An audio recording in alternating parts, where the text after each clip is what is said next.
it's so fascinating seeing people try to run around a certain person to try not to reveal how crazy they are.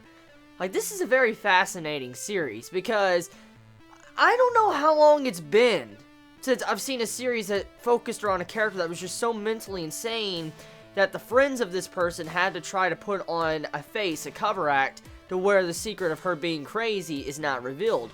It's been a long time. I mean, the last thing I think I saw that was something similar to this, in terms of anime-wise, I think... I really don't know. Well, like, not to this extent. Like, not to this specific extent with craziness. Like, this series, Gurashi, is a series that I think majority of us can say we really don't know what to expect. And I want to say something real quick. I took a look at the manga because I heard there was like 35 or 36 chapters of this series. So I decided to take a glance at the manga. So I looked at the first 6 chapters of this series just to see how it is. And from what I can already see, is the main premise of the manga is in this series, but the entire events are being shuffled around from what I can see, and stuff that I didn't see happen is already happening, and so it seems like we're getting like an anime original adaptation, but that doesn't mean it's bad, because the dog is not even in the manga from what I saw. From the first 6 chapters I read, the dog is not even in the manga. But from the shock factor of last week's episode and all that, it was a lot better than the manga. So, I have no idea. But, from what I've seen is, it seems like the series is taking an anime original route. But that, like I said, that does not make it bad. Because this episode, damn, I'm really enjoying the premise of the series. Just seeing these characters run around our MC and trying to hide the secret. She is fucking nuts. It's so fascinating. Because when you see, like, in this episode, when she wants to go on a test of courage, and she's just running out there and all that, you see how she gets scared, she sees a ghost, you have this, Megumi, she's like, hey, get here, hide, and, holds her mouth and all that. It just shows you, like, how dangerous this is, but they're not willing to reveal this secret, because she's living a school life. Like, in our MC's life, she's living a school life, and she's just staying over at school for a very long time. That's all she thinks that's going on. And when you think about that, it's so sad. It's so tragic to see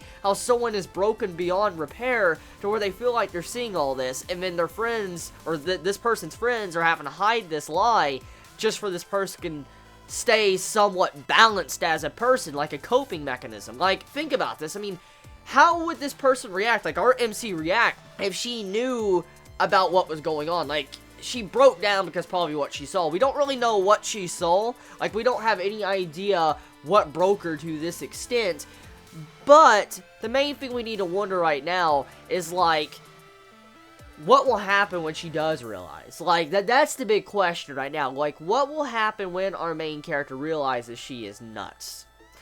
Now, this episode dives into one of our other characters' characterization and backstory, trying to give them a little bit more depth compared to what we saw in last week's episode. We got to see how the girl with pigtails, she has experienced quite a hardship on her own. Before the zombies arose and, people were getting eaten alive by zombies, it seemed like she had quite the crush on a boy. This boy that was like the captain of the sports team or whatever, from what I can assume, he eventually got turned into a zombie, and then he almost killed that girl, almost killed her, or one of our main female characters almost killed her, and she killed him before he killed her. And right then and there, you could see the tragedy right there. Like, imagine if you were to kill, like, your close loved one, or someone you had a crush on, or you admired, whatever. I mean, you would be hurt. That was constantly executed throughout this entire episode, showing this PTSD of this character, showing that she has post-traumatic stress. Like, she doesn't know what the fuck to do, because she has this, lingering hardship or pain on her shoulders, just breaking her back, because she realizes what has happened and what she has to do. And the more I see, like, some of these gritty scenes in this series, especially with the zombie scenes and stuff, it makes me admire this series even more, because it really has this atmosphere about it that I don't think many anime can really accomplish flawlessly.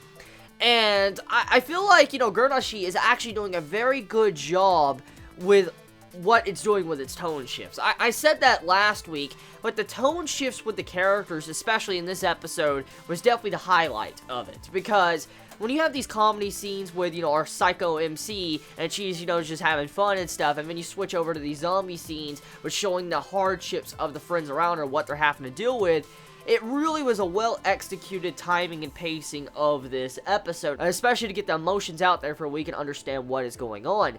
And so, yeah, I mean, this series continues to impress me. It's definitely one of my personal favorites from this anime season, because the way this is being written and the way it's being done in anime form, it's definitely crazy as fuck, because you wouldn't expect a series, like I said last week, to be straight up moe turned into something like it has done. And I really thought that this episode would have tried to be like 99% moe once again. Like, that's what I thought this episode was going to be, and I think majority of us thought this episode was going to be moe slice of life shit. I bet we all did, because that's what I saw a couple of Chibits in last week's comments say.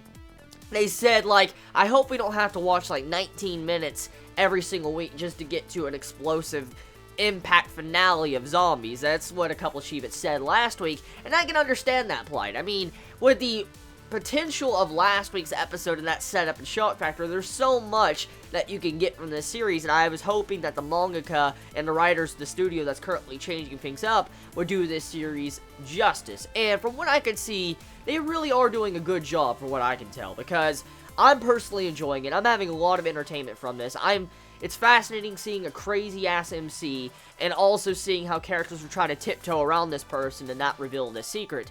So, tell me your thoughts. How do you feel about this series? How did you feel about this week's episode? And, yeah. I love you all so much. Please be safe.